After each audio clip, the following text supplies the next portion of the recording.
Hello friends, welcome to lesson 1, Gender as Social Construction. Part A. Introduction.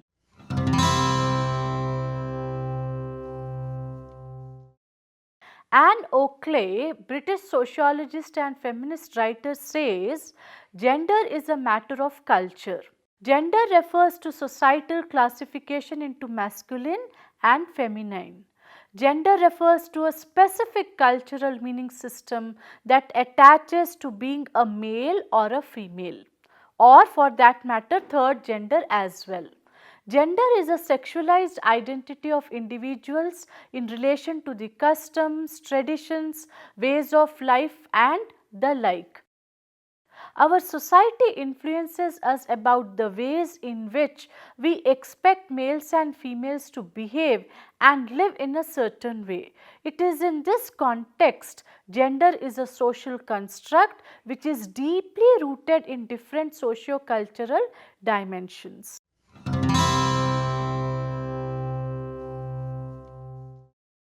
Objectives of this lesson.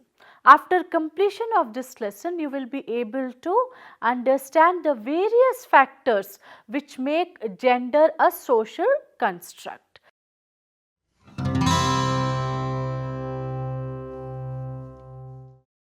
So, let us begin this lesson by understanding the concept of gender. Sociologists see gender as a multifaceted reality that is culturally constructed and socially determined by the society. Likewise, gender describes culturally and socially constructed roles, responsibilities, privileges, relations and expectations of women and men. Because these are socially constructed, they can change over time and differ from one place to another. According to Richard Applebaum and William Chambliss, gender refers to behavioral differences between males and females that are culturally based and socially learnt. Sometimes gender is referred incorrectly only to women, although it deals with the social construction of men, women and transgender.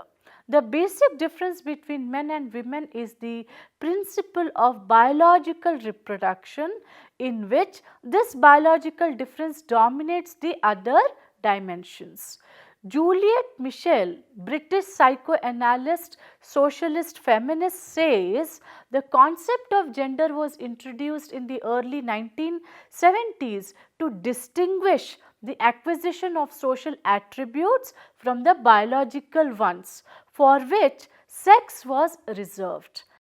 In her interpretation, gender is an inclusive term that includes even biology. Michel argued that to think of women is to think of women and children. To think of gender is to think of men and women, but it is also to think of women and women or men and men. The renowned American cultural anthropologist Margaret Mead's study of the three societies in the New Guinea Islands contributed significantly to the shaping of the concept of gender in the later half of the 20th century. The study suggested that men and women are socialized into sex specific roles, namely instrumental and expressive. These roles were regarded as the basis of a complementary relation between men and women, which along with sexual division of labor contributed to a stable social order. While differentiating sex and gender, we can say that gender is a social construct, whereas sex is the biological makeup of male and female. Sex is what we are born with and does not change over a period of time nor differs from place to place. Sex is the biological difference between men and women. Feminist scholars and sociologists have been differentiating sex from gender. Gender is learnt and performed. It involves the meanings given to sexual difference by various cultures. Although sex and gender systems differ cross culturally, most known societies have used and still use sex and gender as a key structural principle in organizing their social structure to the disadvantage of women.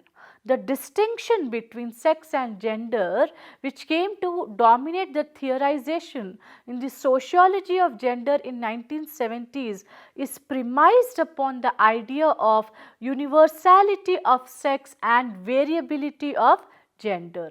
Anne Oakley's book Sex, Gender and Society, published in 1972, made the sex-gender distinction very popular in sociology. For Oakley, sex is a word that refers to the biological differences between male and female, the visible differences in genitalia, the related difference in procreative function. The term sex and gender can be traced to Robert Stoller, an American psychiatrist who used them to deal with the cases of individuals whose biological sex did not match their gender.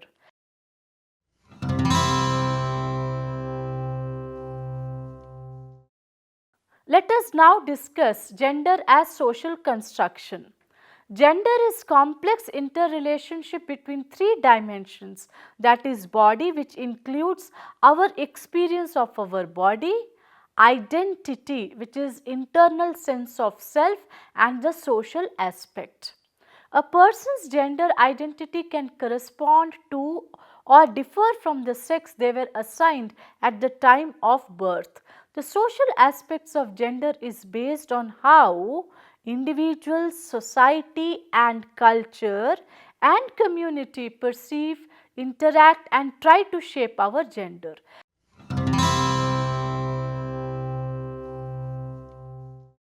Let us discuss the dimensions which clearly indicate that gender as a concept is indeed a social construct. And in this context, very important concept is gendered socialization. Socialization is a process through which we learn our cultural values, traits, customs, rituals, behavior patterns that are accepted and legitimized in the larger social context. In this context, gender specific roles are learnt both at home as well as outside.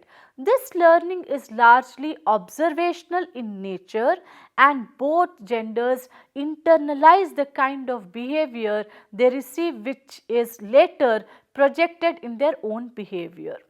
Primary socialization is the term used to describe the process of socialization during childhood. The agents of primary socialization are mainly family, the peer group, school and also the community. Secondary socialization is the term used for the later phases of life. Religion, media, workplace are conventionally identified as secondary agents of socialization. Childhood is considered to be the most important life phase for socialization since the child's personality is relatively unformed and amenable to molding. The impact in this stage goes deep and is enduring, but socialization happens in later phases of life also. The life course approach takes cognizance of the different phases of life like childhood, adolescence, adulthood and old age, and also specific arenas like occupation, religion, sports, etc., and examines the nature, agents, mechanisms, devices and effects of socialization in all of this. Gender is a fundamental category of human cognition based seemingly on physical biological features to which social and cultural characteristics are attributed. The process of categorizing in terms of gender is both habitual and apparently automatic and conveys a sense of being based on natural and dual division. Such categorization, which is the basis for gendered identity, is associated with compartmentalization of physical spaces, spheres of activity, as well as psychological, personality related and cultural arenas. Its transmission is mainly through the process of socialization. Within the given conditions of patriarchy, gender difference is framed hierarchically with differential powers and privileges given to men and women that pervade virtually every aspect of life and living, and also is transmitted through the process of socialization.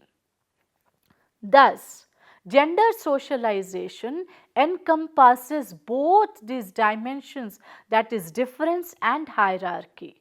Gender socialization begins the moment we are born from the simple question, is it a boy or a girl, as Gitman et al. And others have pointed out, while citing the classic example of the experiment done with babies that were introduced as males to half of the study subjects and as females to the other half.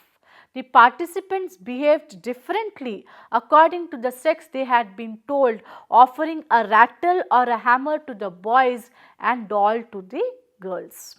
Socialization is a lifelong process, and agents for socialization in general are also agents for gendered socialization. Early childhood socialization or primary socialization, including moral socialization, is mainly by parents who transmit the basic norms of the culture, religion, as also class, gender, racial and ethnic identities. Gendered adolescent socialization and adult socialization are also noteworthy, as during these phases the individual has to actually enact specific gendered roles that he/she has only learnt in theory. All agents do not inevitably or necessarily reinforce each other, as experiments show that there is a room for differential socialization which allows the individual some choice of selection and interpretation. Materials like clothing, picture, books, textbooks, toys, games, films, etc. aid such kind of process. Mechanisms refer to the specific microprocesses that get organized consciously or unconsciously by agents and include social learning through reward and punishment, observation, imitation of role models, absorbing a culture's gender stereotypes by being immersed in its everyday ethos, and so on. Socialization for gender roles is the process by which biological distinction between male and female is converted into social cultural constructions of masculinity and femininity and internalized and enacted by men and women who treat it as a part of the natural order. Identification theories inspired by Sigmund Freud and social learning theories are used by socialization theorists. The former by psychologists and later both by psychologists and sociologists, and also social and cultural anthropologists. In addition, anthropology, which is anti-ethical to biological determinism, emphasizes the fundamental role of culture through language, rituals and ceremonies and ethos in molding the individual's personality. Feminist interventions bring in structural patriarchy as the macro framework within which various socializing agents and mechanisms operate. The agencies of socialization in general are also involved in socializing for gender roles, as we just discussed. In general, they create and reinforce sexual and gender stereotypes. Parents and family are primary agents, as also peer group and school. Media, although classified as a secondary agent, is powerful and pervasive today, affecting all age groups. Here too, the receiver is not passive and plays a role in shaping received information and messages. In particular, The new media, that is internet based social media, is inherently interactive and hold tremendous possibilities for the individual to make informed choices and thus indulge in self socialization.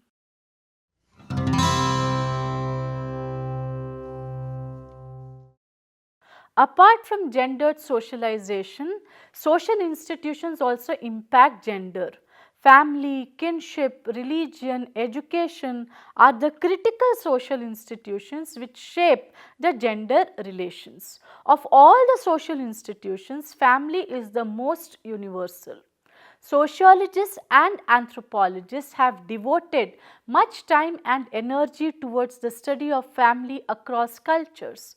The family is the site for reproduction, production and consumption.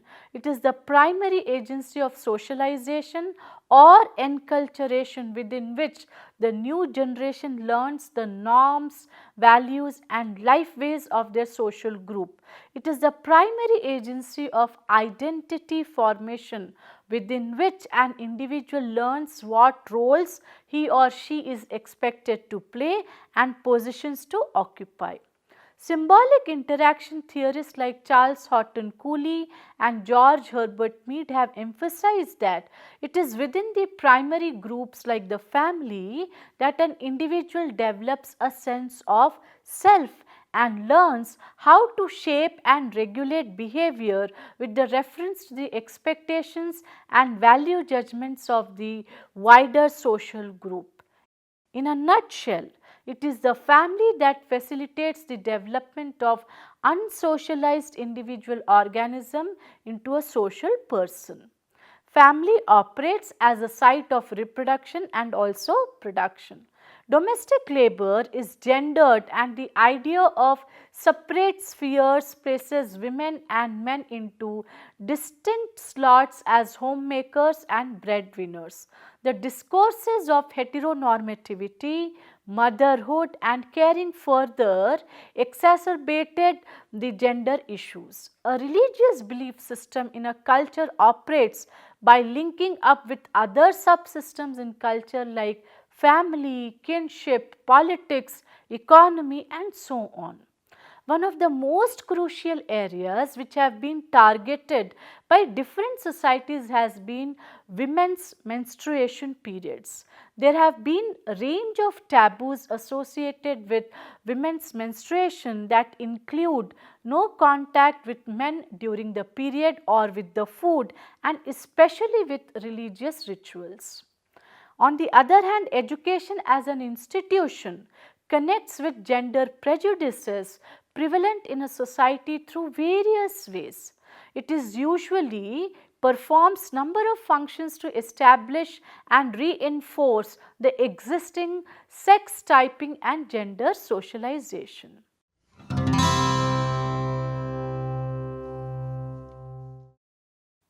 Another component of gender as a social construct is gender stereotypes. Gender stereotyping refers to the practice of ascribing to an individual woman or man specific attributes, characteristics or roles by reason only of her or his membership in the social group of women or men. Gender stereotypes can be a result of gender socialization in which social institutions play a vital role.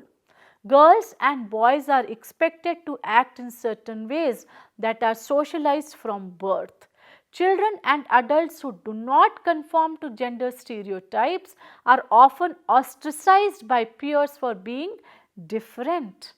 While individuals are typically socialized into viewing gender as masculine, feminine, binary, there are individuals whose gender identity does not align with their assigned gender, which indicates that gender binary is not universally applicable. This leads to contradiction with the concept of gender stereotypes.